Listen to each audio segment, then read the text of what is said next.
सुप्रभात मेरे प्यारे बच्चों, आपका आज की हिंदी कक्षा में स्वागत है।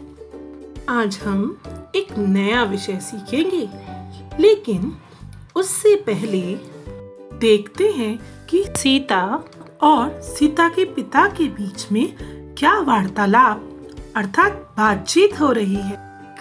सीता अपने पिताजी के साथ बाजार गई। सीता ने बाजार में विभिन्न दुकानों पर झंडे देखे। सीता झंडों को देखकर आश्चर्यचकित हो गई। सीता ने अपने पिताजी से पूछा कि आज ज्यादातर दुकानों पर झंडे क्यों बिक रहे हैं। सीता के पिताजी सीता को बताते हैं कि बेटी 26 जनवरी आने वाली है।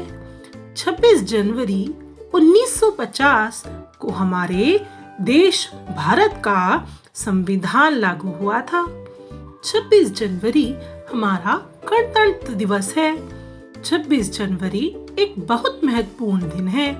26 जनवरी हमारा राष्ट्रीय त्योहार है। 26 जनवरी के दिन राजपथ पर परेड निकलती है। सीता अपने पिताजी की बातों को समझ जाती है और सीता और उसके पिताजी भी अपने लिए बाजार से एक झंडा खरीदते हैं।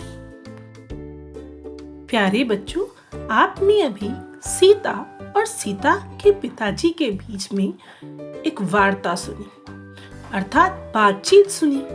उस बातचीत के दौरान संज्ञा शब्द सीता, 26 जनवरी आदि अनेक बार दोहराए जा रहे थे, जो सुनने में थोड़े अटपटे लग रहे थे।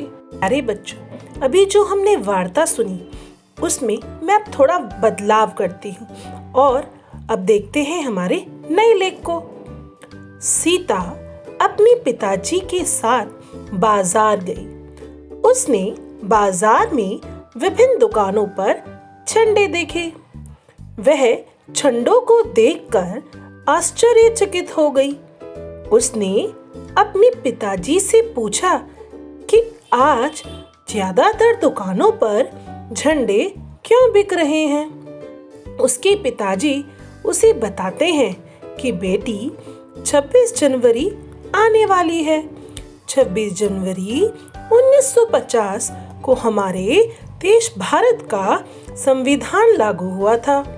यह हमारा गणतंत्र दिवस है। यह एक बहुत महत्वपूर्ण दिन है। यह हमारा राष्ट्रीय त्योहार है। इस दिन राजपथ पर परेड निकलती है। वह अपने पिताजी की बातों को समझ जाती है और वे दोनों भी अपने लिए बाजार से एक झंडा खरीदते हैं। तो बताइए बच्चों, अब ये वार्ता व यह लेख अब सुनने में अच्छा लग रहा है ना? जी हाँ, पहले इस लेख में संज्ञा शब्द सीता और 26 जनवरी अनेक बार दोहराए जा रहे थे, जिसकी वजह से यह लेख बहुत ही सुनने में अटपटा लग रहा था।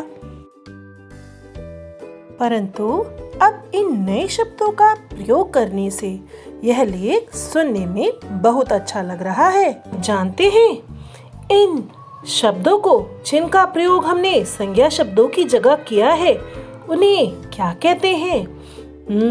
उन्हें सर्वनाम कहते हैं। चलिए जानते हैं सर्वनाम को विस्तार से। वे शब्द जो संज्ञा शब्दों के स्थान पर प्रयोग होते हैं, उन्हें सर्वनाम कहते हैं। जी हाँ, जिन शब्दों का प्रयोग हम संज्ञा शब्दों की जगह करते हैं, उन्हें सर्वनाम कहते हैं। संज्ञा शब्दों के उदाहरण हैं यह, कुछ, तुम्हें, उसे, उन्होंने, उसने, मैंने, हमारा, वे, तुम, ये, वह, में आदि। इन शब्दों का प्रयोग हम कब करते हैं? इन सर्वनाम शब्दों का प्रयोग हम संज्ञा शब्दों के स्थान पर करते हैं। जभी तो कहते हैं संज्ञा के स्थान पर प्रयोग होने वाले शब्दों को सर्वनाम कहते हैं। और अब देखिए कि कैसे हम इन सर्वनाम शब्दों का प्रयोग वाक्यों में कैसे कर सकते हैं। तो पहला उदाहरण है सर्वनाम शब्द वह का। वह झंडा फहरा रही है। दूसरा उदाहरण है सर्वनाम शब्द हम का। हम सभी को गणतंत्र दिवस पर परेड देखना अच्छा लगता है। और आखिरी उदाहरण है सर्वनाम शब्द मैं का। मैं स्कूल के एक कार्यक्रम में भगत सिंह का किरदार निभा रहा हूँ। तो देखा बच्चों कि हम किस प्रकार सर्वनाम शब्दों का प्रयोग वाक्यों में कर सकते हैं। हम यहाँ पर इन सर्वनाम शब्दों से और भी वाक्य बना सकते हैं, जैसे हर रविवार को लाल किला देखने जाता हूँ आदि। तो आशा करती हूँ बच्चों आपको आज का विषय जरूर समझ आया होगा कि हम किस प्रकार सर्वनाम शब्दों का प्रयोग संज्ञा के स्थान पर कर सकते हैं। आज के लिए बस इतना ही। फिर मिलेंगे नई कक्षा में नए विषय के साथ। धन्यवाद।